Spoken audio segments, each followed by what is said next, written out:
1장 9절 한 절만 같이 읽도록 하겠습니다. 같이 읽습니다. 시작. 에브라임의 머리는 사마리아요 사마리아의 머리는 르말리아의 아들이니라. 만일 너희가 굳게 믿지 아니하면 너희는 굳게 서지 못하리라 하시니라. 아멘. 오늘 말씀은 1절부터 9절까지의 내용을 같이 살펴보도록 하겠습니다. 남유다의 외부 세력의 침략이 벌어졌습니다.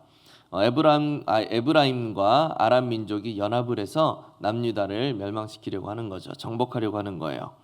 이 소식을 들은 남유다의 아하스 왕과 그 백성들은 굉장히 큰 두려움에 사로잡히게 됩니다. 그래서 그 마음이 숲이 바람에 흔들림 같이 흔들렸고 하나님은 아하스 왕에게 그렇게 마음이 흔들리지 말아라 하면서 이렇게 평강의 말씀을 전해주시죠. 우리 내용 같이 들어가서 아람과 북이스라엘의 동맹 소식을 들은 아하스 왕과 백성의 마음은 어떻게 됩니까?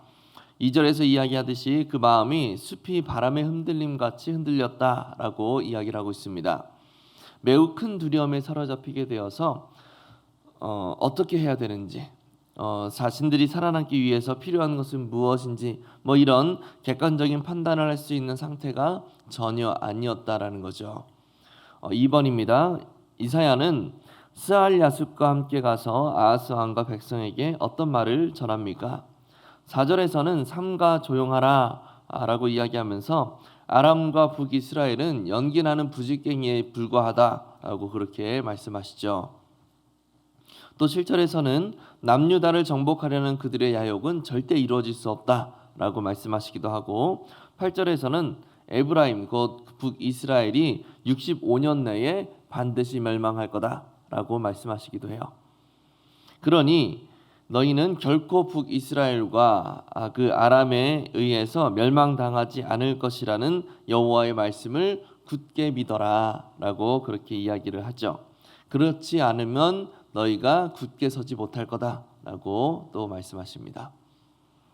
연구와 묵상입니다. 하나님께서는 왜 굳게 믿지 아니하면 너희는 굳게 서지 못하리라 라는 말씀을 하셨습니까? 지금 상황은 북이스라엘과 아람이 연합을 해서 남유다를 침공해서 정복하려는 움직임이 발생을 했고 또 오늘 본문의 이야기가 진행된 후에는 아수르와 남유다가 연합을 또 하게 돼요. 사실 아하스 왕은 이미 그 아들을 우상에게 번제로 바치는 등의 매우 악한 행위를 일삼던 왕이었습니다. 그의 마음에는 하나님보다 아수르를 더 의지하는 마음이 훨씬 더 컸어요. 당시에 가장 강력했던 왕국이었던 그 아수르를 향하여서 아하스는 하나님처럼 그 아수르를 의지했던 거죠. 그의 마음에는 하나님에 대한 신뢰가 이미 전혀 없었습니다. 그래서 북이스라엘과 아람이 연합을 하여서 남유다를 침공하려고 한다라는 그 첩보 소식을 전해 들었을 때 아하스는 하나님 앞에 나아가는 것보다 하나님께 기도하는 것보다 하나님을 의지하는 것보다 전쟁을 준비하려는 움직임을 먼저 보이게 돼요. 아마 아수르가 도와주러 올 때까지 시간을 벌겠다라는 어떤 그런 판단이었던 것 같습니다. 3절에서 이사야에게 아하스를 만나러 가라라고 이제 말씀을 하시는데 그 장소가 윗못 수도 끝 세탁자의 밭 큰 길이라고 말씀을 하죠. 해설 박스 위에 주석을 보시면 이곳은 실로암 그 예루살렘 성 안에 있는 그 실로암 연못을 의미하는 장소로 아하스 왕이 하나님께 나아가지 않고 수로를 정비하면서 전쟁을 준비하고 있었다는 의미라고 이야기를 하고 있습니다. 그런 아하스 왕에게 하나님은 전쟁을 준비하는 것보다 아수르를 의지하는 것보다 하나님을 의지해라라고 강력히 촉구하고 계시는 거죠. 하나님께서 북이스라엘과 아람의 군세를 무찔러 주실 것이고 그들의 계획이 결코 성취되지 못하도록 만들어 주실 것이고 또 그들은 타고남은 부직갱이 그루터기에 불과하니 흔들리지 말고 하나님을 믿는 그 믿음 위에 굳게 서라 라고 말씀을 하신다는 겁니다. 그래야 굳게 설 수 있다는 거예요. 그러면 굳게 선다는 것은 무엇인가? 단순히 이 굳게 선다라는 말을 내가 위기에서 탈출해서 내 마음이 흔들리지 않는다, 또는 어려움에서 건져냄을 당해서 내 가정이 흔들리지 않게 된다, 이런 의미로 생각해서는 안 됩니다. 이 굳게 선다라는 것은 믿음 위에 굳게 선다는 거예요. 핵심은 믿음 위에라는 말에 있는 겁니다. 다시 말하면 하나님을 믿는 믿음 없이 위기에서 탈출하게 됐다면 그건 굳게 선 게 아니라는 거예요. 하나님을 의지하는 것 없이 어려움에서 건져냄을 당했다면 그건 단순히 어려움을 모면한 것뿐이지 굳게 선 것이 아니라는 것이죠. 하나님께서는 아하스 왕을 향하여서 적군을 막을 성벽을 세울 것이 아니라 하나님을 향한 믿음을 세우라고 말씀하시는 겁니다. 수로를 보수할 것이 아니라 하나님을 향하여 굳어지고 폐역해져 버린 마음을 보수하고 기경해라 라고 말씀하고 계신다는 것이죠. 그래야만이 믿음 위에 굳게 세워질 수 있다고 말씀하시는 겁니다. 우리 느낀 점으로 넘어가서 하나님을 믿으면서도 주변 상황에 쉽게 흔들리는 아하스 왕과 백성을 보며 무엇을 느낍니까? 사실 아하스 왕은 하나님을 믿지 않았어요. 오늘 질문은 조금 잘못됐어요. 아하스 왕과 그 백성은 하나님을 의지하지 않았습니다. 믿지 않았습니다. 아하스 왕은 하나님을 믿지도 않았고 의지하지도 않았어요. 단순히 유대교라는 그 종교를 가지고 있었던 것뿐이죠. 사실 그래서 그렇게 그들이 흔들릴 수밖에 없었던 겁니다. 창조주 되시는 능력의 하나님을 믿지 못하니까 그들이 급박한 그 위기 소식을 듣고서 마음이 흔들릴 수밖에 없었던 거예요.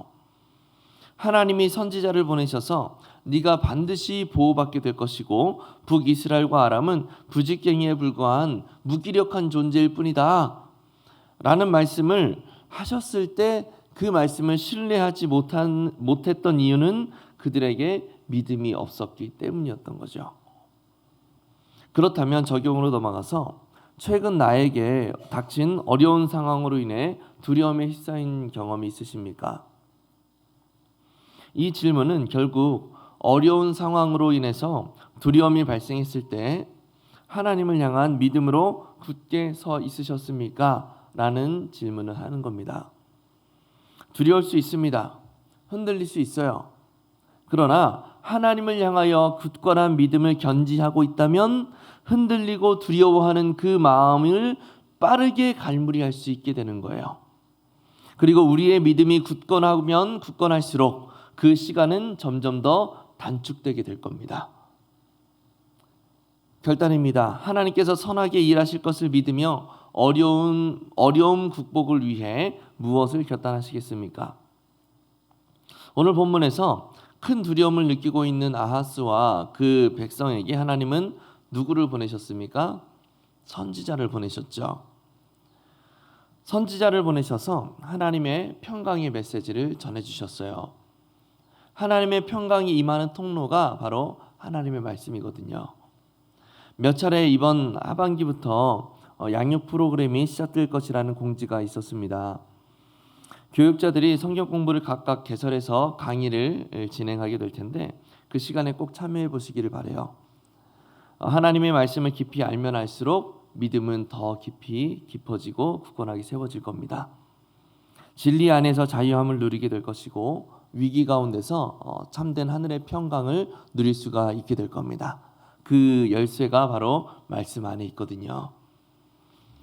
그 시간이 아니더라도 늘 하나님의 말씀을 가까이 하면서 말씀을 깊이 있게 깨달아갈 수 있는 활동과 애씀의 시간들을 가지시기를 바랍니다. 말씀을 깊이 깨달아가면 그 말씀의 깊은 진리가 우리의 마음 가운데 평강으로 다가오게 될 거예요. 하나님께서 선지자를 보내셔서 그들의 마음을 위로하시고 평강을 주셨던 것처럼 우리에게도 이 말씀을 통하여서 하늘의 평강이 임할 수 있도록 하나님의 은혜를 베푸실 겁니다. 그 말씀 가운데서 우리가 하늘의 평강을 누리며 위기 가운데서도 어려움 가운데서도 하나님을 붙들고 그 믿음 위에 굳게 설 수 있는 하나님의 백성들이 될 수 있기를 예수님의 이름으로 간절히 축복합니다.